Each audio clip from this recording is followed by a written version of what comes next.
हरे कृष्ण। ओम अज्ञानतिमिरान्धस्य ज्ञानञ्जनशलाकया चक्षुरुन्मिलितं येन तस्मै श्रीगुरवे नमः। वाञ्छाकल्पतरुभ्यश्च कृपा सिन्धुभ्यैव च पतितानां पावनेभ्यो वैष्णवेभ्यो नमो नमः। श्रीकृष्ण चैतन्य प्रभु नित्यानंद श्री अद्वैत गदाधर श्रीवासादि गौर भक्त वृंदा। हरे कृष्णा कृष्णा कृष्णा हरे हरे, हरे राम राम राम हरे हरे। त्रैविद्या मां सोमपा पूतपापा यज्ञैरिष्ट्वा स्वर्गतिं प्रार्थयन्ते ते पुण्यमासाद्य सुरेन्द्रलोकम् अश्नन्ति दिव्यान् दिवि देव भोगान् त्रैविद्यामा सोमपा पूतपापा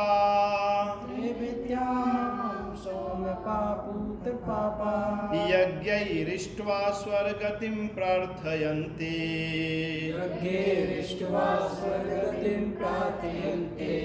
ते पुण्यमासाद्य सुरेन्द्रलोकम्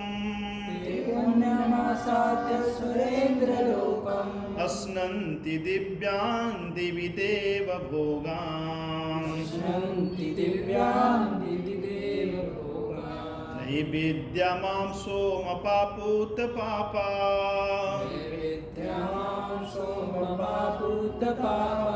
यज्ञैरिष्ट्वा स्वर्गतिं प्रार्थयन्ते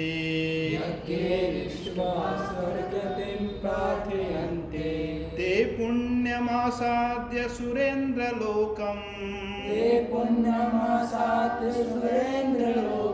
अश्नन्ति दिव्यान् दिवि देव भोगान्।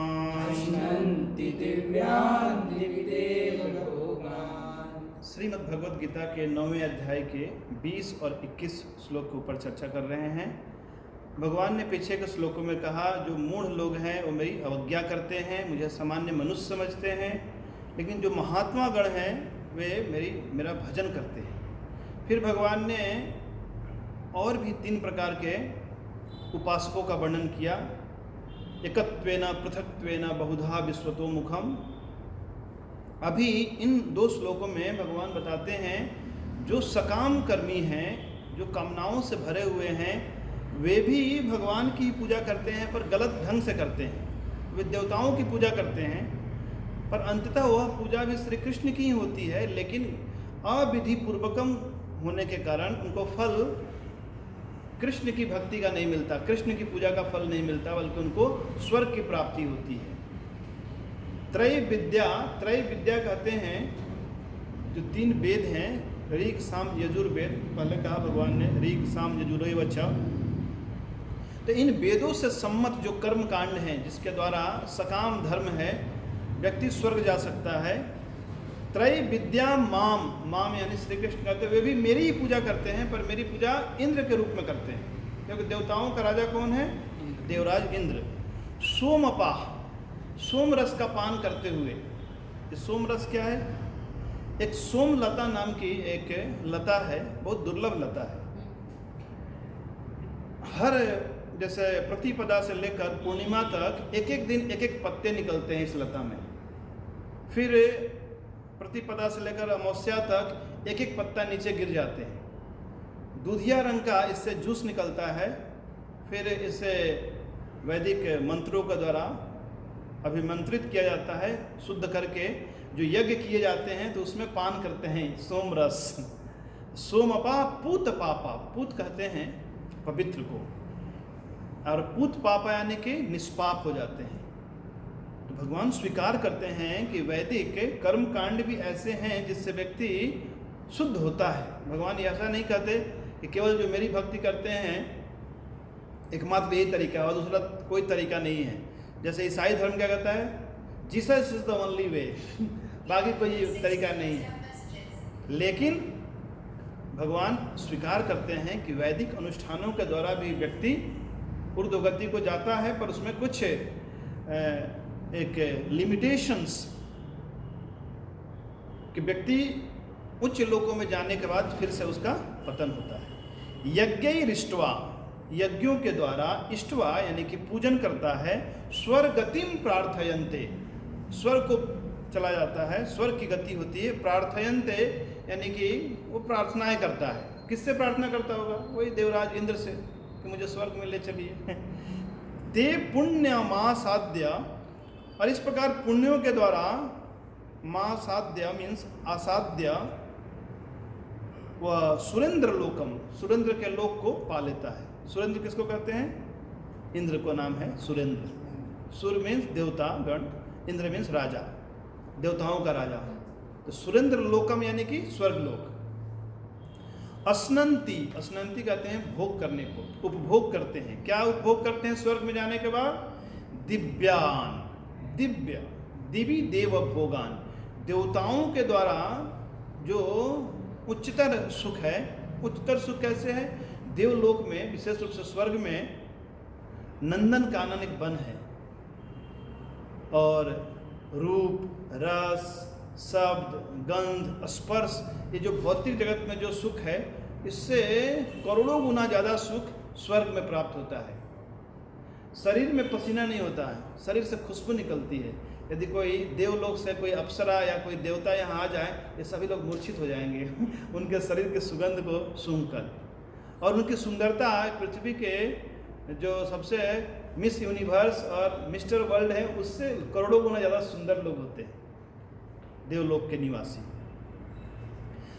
भगवान कहते हैं कि जो तीनों वेदों में कहे गए जो सकाम अनुष्ठान करने वाले हैं, वे सोम रस का पान करते हैं और इस प्रकार पाप रहित मनुष्य यज्ञों के द्वारा इंद्र की पूजा करते हैं। यानी मेरी पूजा किस रूप में करते हैं? इंद्र को मानकर करते हैं, इसलिए वे स्वर्ग को प्राप्त करते हैं और इस प्रकार पुण्यों के फल स्वरूप स्वर्ग के देवताओं के भोगों को भोगते हैं। तो यहाँ दिव्य सुख का अर्थ आध्यात्मिक सुख नहीं है, हाँ मनुष्यों की तुलना में श्रेष्ठतर सुख है। तो दिव्य का अर्थ एक ट्रांसेंडेंटल भी होता है और दिव्य का अर्थ एक सेलेस्टियल यानी कि दैविक होता है। तो दैविक और आध्यात्मिक दोनों में बड़ा अंतर है। अगला श्लोक देखते हैं हम, 21वां श्लोक। तेतम भुक्त्वा स्वर्गलोकम विशालम, तेतम भुक्त्वा स्वर्गलोकम विशालम, क्षीणे पुण्ये मर्त्यलोकम विशन्ति, क्षीणे पुण्ये मर्त्यलोकम विशन्ति। एवं त्रयी धर्ममनुप्रपन्ना, एवं त्रयी धर्ममनुप्रपन्ना, गता गतं काम कामा लभन्ते, गतं काम कामा लभन्ते। एतं भुक्त्वा स्वर्गलोकं विशालम्, एतं भुक्त्वा स्वर्गलोकं विशालं, क्षीणे पुण्ये मर्त्यलोकं विशन्ति, क्षीणे पुण्ये मर्त्यलोकं विशन्ति। एवं त्रयी धर्ममनुप्रपन्ना, एवं त्रयी धर्ममनुप्रपन्ना, गता गतं काम कामा लभन्ते। गता गतं काम कामा लभन्ते। ते मीन्स वे, तम भुक्त्वा स्वर्गलोकम विशालम, वे उपासक उस स्वर्गलोक के विशाल सुख को पाकर, स्वर्गलोकम विशालम, विशालम क्यों? क्योंकि तो आयु अधिक होती है, सुख की मात्रा भी अधिक होती है, यानी भोग की सामग्री प्रचुर मात्रा में उपलब्ध होती है और वह लोक भी विस्तृत लोक है। तो इस प्रकार से स्वर्ग लोक क्या है? विशाल लोक है। फिर भी क्षीणे पुण्य मर्त्य लोकम विशन्ति, लेकिन जैसे उनके पुण्य क्षीण हो जाते हैं, मर्त्य लोकम विशन्ति, पुनः उनको इस मर्त्य लोक में वापस आना पड़ता है, यानी कि एक्सपायरी डेट के साथ उनको दिया जाता है रिटर्न टिकट के साथ। जैसे मानो कोई व्यक्ति स्विट्जरलैंड जाता है घूमने के लिए, तो उसको दे दिया ये 1 लाख 5 लाख कुछ भी, साथ में रिटर्न टिकट भी है ये, यानी कि अनलिमिटेड इंजॉयमेंट वहाँ नहीं कर सकते। लेकिन वहाँ का जो धन है, धन क्या है, ये आपका रुपया और डॉलर नहीं चलता, वहाँ क्या चलता है, पुण्य। क्षीणे पुण्य, जैसे ही पुण्य क्षीण होता है, प्रतिदिन जितना इंजॉय करते जाते हैं खर्च होता जाता है पुण्य, और जब पुण्य समाप्त हो गया तो उनको वहाँ से भेज दिया जाता है, या यूँ कहें कि फेंक दिया जाता है, क्योंकि वो आना नहीं चाहते हैं है ना। जैसे मानो कोई यूएस में गया, उसका वीज़ा एक्सपायर हो गया, फिर भी वहाँ रहना चाहता है, डिज्नी वर्ल्ड घूमना चाहता है, और भी यूनिवर्सल स्टूडियोज और बहुत सारे शहर अभी बच गए उसको, लेकिन जैसे ही पुलिस ने पकड़ लिया तुरंत उसको वहाँ से रिटर्न। तो वैसे ही देवलोक में तो और ज़्यादा सोफिस्टिकेटेड टेक्नोलॉजी है वहाँ प्रतिदिन नोट होता, अपडेट होता रहता है, आपका कितना भी पुण्य बचा है, और जैसे ही एक्सपायर हुआ तुरंत नीचे गिर जाते हैं। एवं त्रय धर्मम मनु प्रपन्ना, यही त्रय धर्म यानी कि धर्म अर्थ काम, यानी ऐसे देवताओं के उपासक मुक्त नहीं हो पाते हैं। गतागतम, गता मीन्स जाना, और आगता मीन्स आना, तो उनका ऐसे ही आना और जाना लगा रहता है इस मर्त्य लोक में। काम कामा लभंते, तो जो ऐसे सुखों का उपभोग करना चाहते हैं और ऐसे सकाम धर्म का पालन करते हैं, तो इस संसार में वे भ्रमण करते रहते हैं, वो जन्म और मृत्यु के चक्र से बाहर नहीं निकल पाते हैं। तो स्वर्ग ऐसा नहीं कि हम नहीं गए हैं, हम सभी लोग कई बार हम स्वर्ग जा चुके हैं, क्योंकि अनंत जीवन हो गए हमारे। क्योंकि कोई व्यक्ति यह इतिहास नहीं बता सकता है कि जीवात्मा इस भौतिक जगत में कब से है। तो ऐसा प्रायः कहा जाता है कि इस पृथ्वी पर रहने वाले हर मनुष्य कभी न कभी अपने जीवन में स्वर्ग में जा चुके हैं, कई बार जा चुके हैं, यहाँ तक कि इंद्र भी बन चुके हैं वो जीवात्मा। यही कारण है कि देवतागण भी मनुष्य का शरीर पाना चाहते हैं, क्योंकि इस मनुष्य देह से ही व्यक्ति जन्म और मृत्यु के चक्र से मुक्त हो सकता है। बड़े भाग मानुष तन पावा, सुर दुर्लभ सब ग्रंथ ही गावा। एक तो बड़े भाग्य से मनुष्य शरीर प्राप्त होता है, सुर दुर्लभ यानी देवताओं के लिए भी दुर्लभ है। सुर दुर्लभ सब ग्रंथ ही गावा। श्रीमद् भागवतम में विशेष रूप से वर्णन है कि देवता तरसते हैं मनुष्य शरीर प्राप्त करने के लिए। क्यों? क्योंकि इस शरीर से हम जो मनुष्य जीवन का, जो जीव का जो परम लक्ष्य है, उस परम लक्ष्य की प्राप्ति हो सकती है।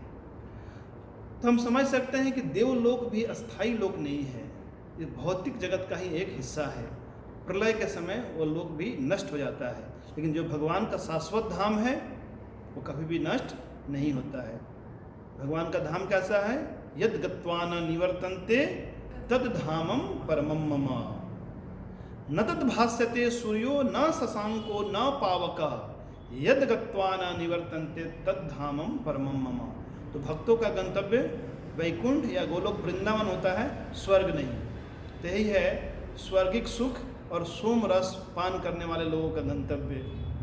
श्रील प्रभुपाद की जय।